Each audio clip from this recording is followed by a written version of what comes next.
So we're here with Representative Kenney.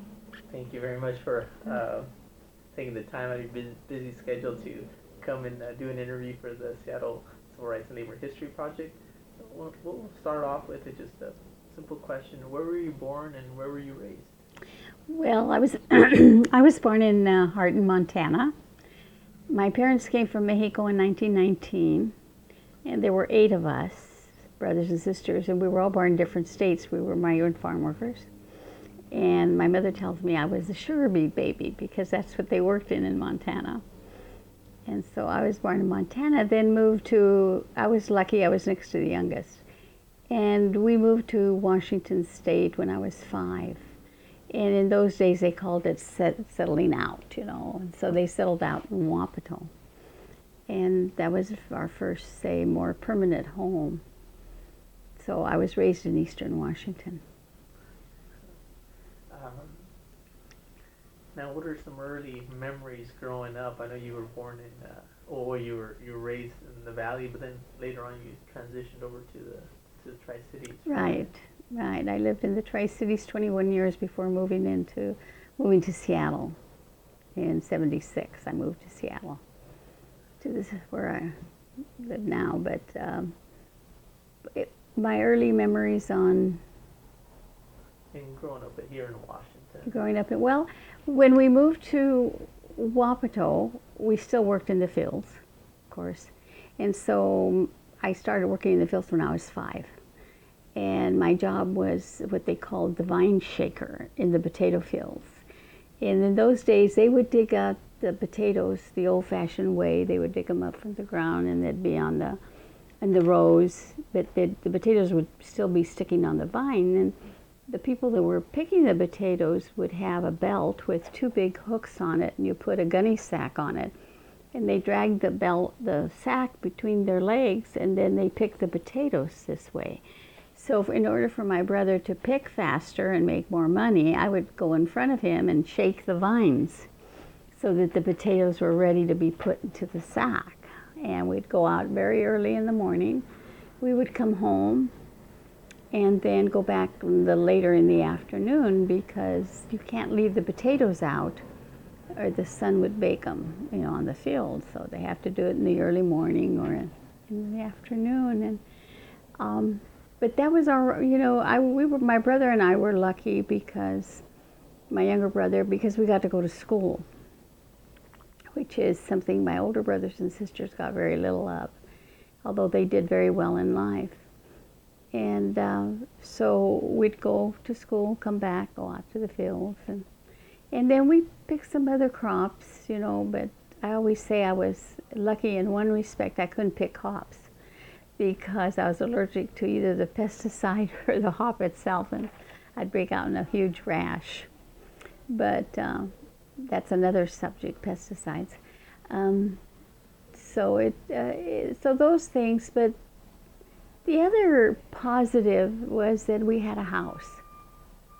We had a house, and so when I went to school, and they asked me for my address or where I lived, I could honestly put an address that was true, you know, and so it was nice in that respect that we were able to get some stability and to say, you know, we live here, we're part of the community, and I, you know, by being in school and so forth, I thought, yes, maybe I can fit in and belong.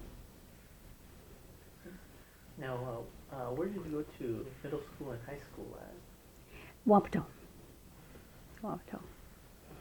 And then I went to Toppenish 2 years and then moved to the Tri-Cities. In Toppenish, you went to a community college? Or?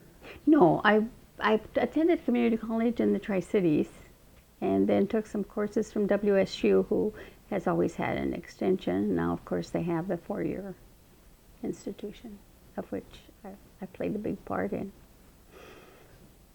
And then there at the WSU extension in Tri-Cities, what did you study? And then No, I just took general course, yeah, but never finished. Okay. Then moving there into, what year did you move into the Tri-Cities? And then how did you start getting 54. getting involved in community work? 'Cause I know you participated in the Migrant Council, right? Well, yes, we started the early childhood education daycare centers for migrant children in 1960. Gosh, we started them in 66 as a volunteer program, a group of us. It was called the Latino Association. And we did volunteer work, and we opened the first one in, not Mattawa, in Ephrata.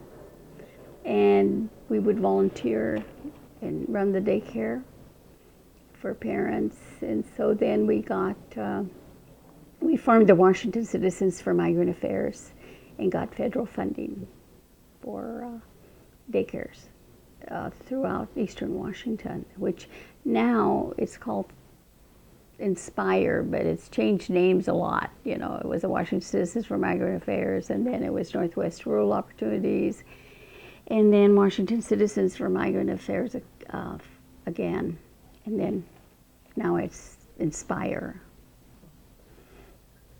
And so did that, and then we worked on getting with Tomas Villanueva and getting the farm workers health clinic started there too. And then another one that I'm founder of is called the Educational Institute for Rural Families, which is in Pasco and still operating. So what got you really motivated, inspired to help the farm worker community? Because you've been involved in a lot of different efforts too. Yes. Well, involved because being a farm worker, but you know, also doing some I was very active in the church, in the Catholic Church in the Tri-Cities. So we did a lot of things during harvest for them and to help. And then when I entered the legislature in 1997, I was appointed in 98, I had to run. But when I entered the legislature, they had only given $2 million for farm worker housing in an industry that makes billions of dollars in this state, and on the backs of migrant farm workers. And so when I left a year and a half ago, we had put in 137 million, but that still isn't enough, you know. And we had also included the farmers so that they could have, you know, some responsibility and ownership to providing something on their farm. You know, we're having a lot of trouble up north with one of the farmers over there on housing and other, farm worker rights issues. And so it's not ending, but at least we've improved. And then, so from the Tri-Cities, what was the year that you actually ended up moving over to Seattle? In 76, November of 76, I moved to Seattle to take a job over here.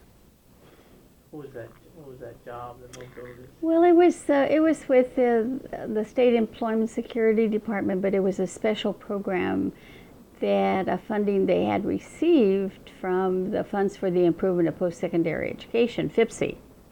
And FIPSE had never before funded a state agency for any kind of educational program. This was their first, and it was for ex-offenders to have them go to school, to go to a university or college. And so that's what I came over to start to develop that program, and worked there for a number of years at Employment Security Department. And when I left there, I was Assistant Commissioner for Employment Security. And but the program that we started received national recognition, and they only FIPSE, as you know, just funds for 2 years. But they gave us a dissemination grant for 2 years, so we disseminated the program because we developed our curriculum from scratch to 10 different states and 10 different regions in the United States. And it wasn't used just for offenders. In Flagstaff, Arizona, it was used for Native American at-risk youth. In Georgia, it was used for high school, so it had different, it was applied differently. So the programs are still running in many of the states. So it's been a good program. So that was one of the things that I did in employment security. And then I also did the transition from CETA to the next era, whatever it was. I can't even remember what it was called after that. And I did the transition at the state level. And then, how'd you get involved more with electoral politics? I know you were appointed to your district first, right? Well, And how'd that come about? I have to tell a story, because we always say that we grow on the shoulders of other people, great people, and my dad was very political. And he went to the seminary in Mexico for 8 years to study because he was from a poor family. He never had any intentions of being a priest, but he wanted to get an education. And was very, very articulate. And at the camps, when we lived in the camps, in the different areas, he was always kind of the leader, watching out for the workers, making sure that they weren't treated badly. He was also the doctor, the minister, and everything else there in the camp. And so he was very active in his own right, and so I learned a lot of that from him on giving back to the community, and that we need to have our voices heard and also be the voices for others. And so he was, and my mother was a very true role model as well, because she helped a lot.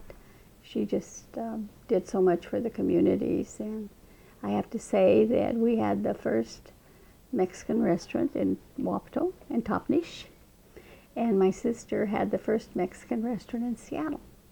That was where the Sheraton now sits. When the Sheraton bought the land, all the businesses had to move. But so we have some history too in economic development and entrepreneurship in the state. And my brother ran the restaurant in Toppenish for years and years. People still remember him.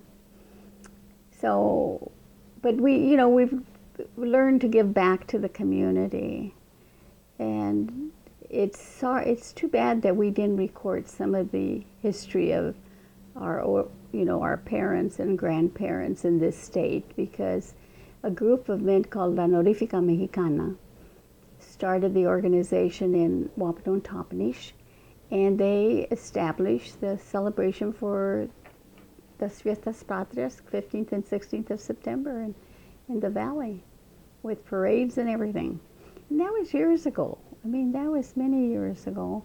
They were very instrumental in bringing Danny Rios, who was the first Mexican baseball player that came to play for the Bears in Yakima. We have pictures, and kind of exciting. And so, I mean, there's a lot of history we missed. And so you're... I went off the... No, you're fine. That's great. So your father's activism really motivated you to get involved into politics yourself.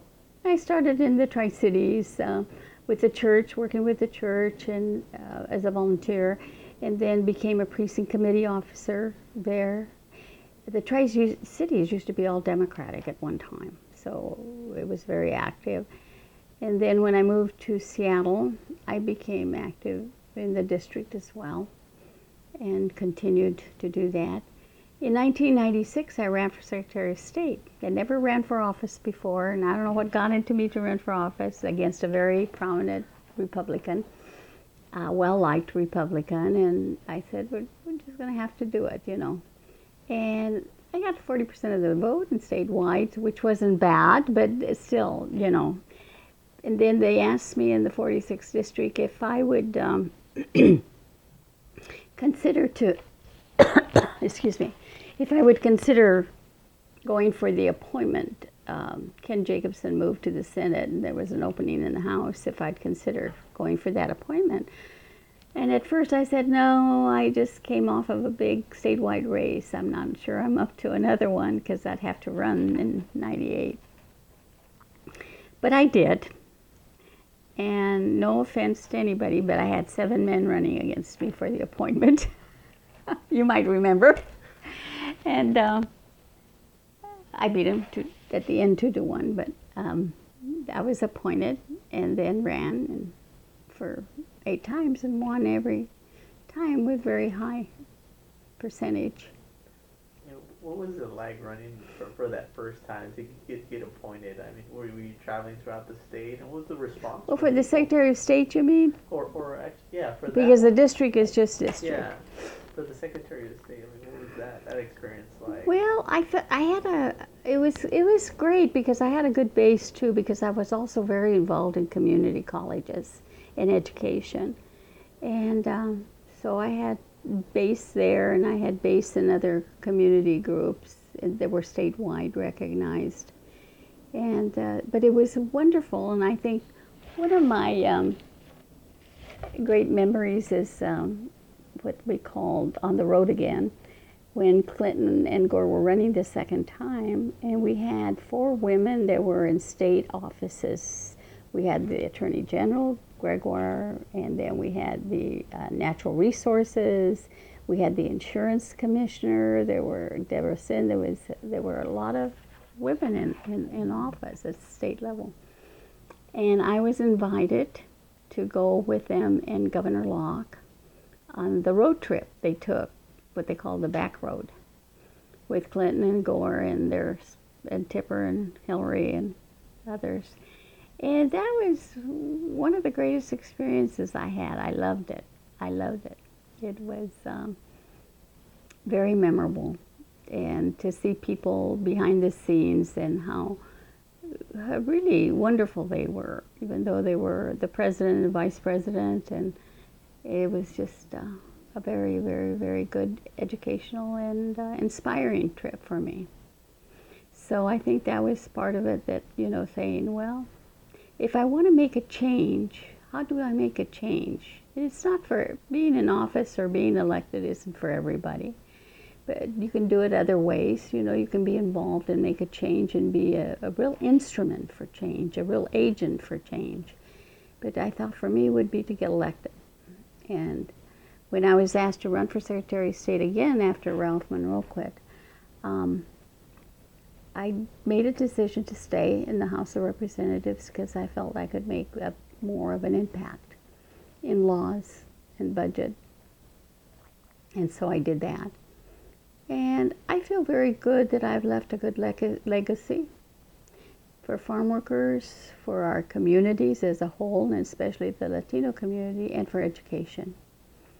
And I could talk about a lot of those programs that are in existence now. But how was that experience running for the first time for the district reps? I know you said you were running against. Well, it was different, and it was interesting. But we have a very good district, which is always good.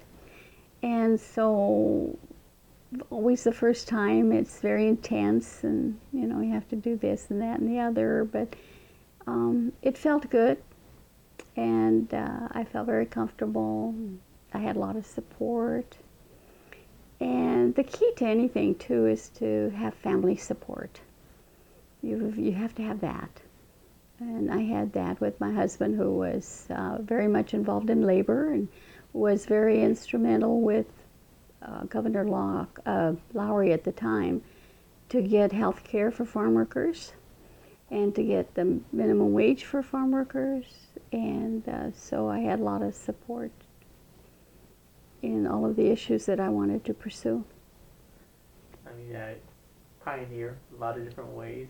You're the first Latina representative. What was that like to be, you know, one of the first representatives? And, well, we had one other representative in the House. She moved to the Senate.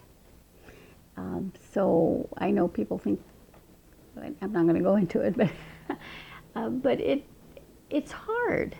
It's not easy. It's not always easy because you always feel you have to work a little harder. You have to prove yourself more than, say, a white male representative or even a white woman, to be honest with you. And so it was hard at first, and you have to establish yourself. And I have to say that I never backed down. There's bills that were passed that I didn't get past the first time around, but didn't give up, and we did it the second time. But it's frustrating also that we have to do that we always have to feel like we have to go that extra 2 miles to get what we need when others don't. So, but it was good, and I've always chaired or co-chaired. When I went into the House in 98, it was, the first session was 98, we were in the minority. The Democrats were in the minority. And Frank Chop really worked hard, as everybody, and the next year we were tied. And we were tied for 3 years. So there's co-chairs of everything. I was co-chair of higher education, and I've always, in my 16 years in the House, I was also on the Ways and Means Committee and other committees, on the Labor Committee as well. But and then we gained majority, of which we still are to this day. I hope it stays that way. So it was, and I've chaired a committee my whole time in my 16 years. And I had, the last one was economic development, community and economic development and housing. And then I chaired higher ed for 8 years. During your time there as a representative, what are you most proud of? What are the major accomplishments that you think you've pushed forward? Well, let me begin by saying that one of the great benefits was meeting all the wonderful people, not only in the legislature, but in the communities that have the same concerns, that are the same issues, they have the same vision, they want the community to be better for them, their children, and their grandchildren.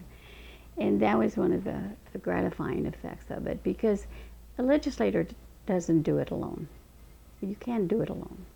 You have to have that whole organizations behind you to get something done. But in passed Bill 1079, which gave students, undocumented students, the right to in-state tuition. We did opportunity grants, and none of these passed on the first time around, by the way, the second time around. Did opportunity grants, which is mostly in the community colleges, but is a really avenue to four-year education.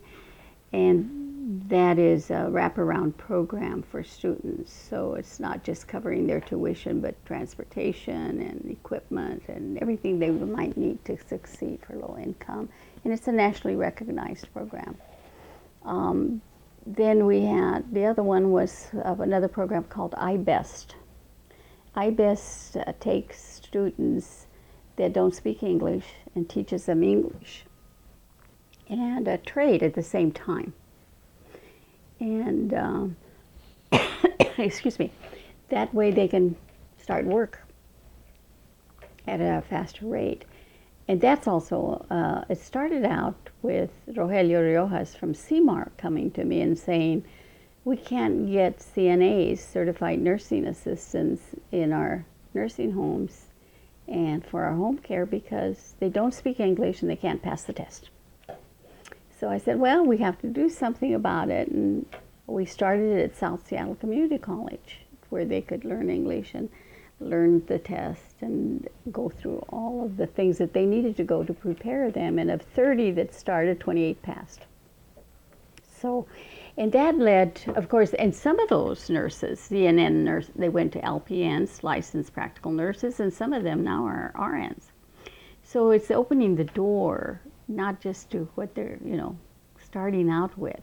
And then it was such a successful program that they extended it to other trades and programs and became national because the Gates Foundation has put money into it to disseminate it nationally, and they've received federal funding here in the state through the community colleges to disseminate it nationally. And I'm very proud to say that the President of the United States has mentioned it twice in his educational speeches as a model program, and which is good. I think the other one is the four-year colleges, the branch, what we call the branch campuses. I worked very hard on that one to get that one going, and then becoming 4-year, from 2-year to 4-year. And we did that, and then we did, I did a bill that took 2 sessions as well. It's called the recording fee for a real estate transaction to put in, to pay an extra fee, and the money goes in for the homeless and brings in about 63 million. And that was that's when you really have to get the whole community and all segments of it together to agree and to support you and to do this. But I'm very proud of that. And that's operating. We hope to make it permanent. I say, but I'm just working on the outside. So it's, I mean, those are some, and of course the farm worker housing, low-income housing is another one that's very near and dear to my heart, and the achievement gap for our young people. And then we still keep working on it. It finally passed last year. I wasn't in the legislature, but the state needs grant for undocumented students, which we worked hard because we passed the Bill 1079 in state tuition in 2003, so it took us all that time to get to the point that we got to this year. What was the evolution of that? Because you pass HB 1079, and then it's a while before you get state need grant. I mean, what type of dynamics was there going on? A lot of educating the public, especially our educators and parents, and it still, has a lot of controversy in certain areas of the state. But it really did. It took educating and hearing the stories of the students and doing that because, we talk about that we lack 4-year degree in engineering and other areas here in this state. We bring in Microsoft, Amazon, and others bring in people to work to fill, the jobs that they say they can't find people here to do it. And I feel we need to do something because we have students now that are graduating from universities that can fill those jobs. And we need to find a way so that they can have those working visas to stay and work and fill those jobs.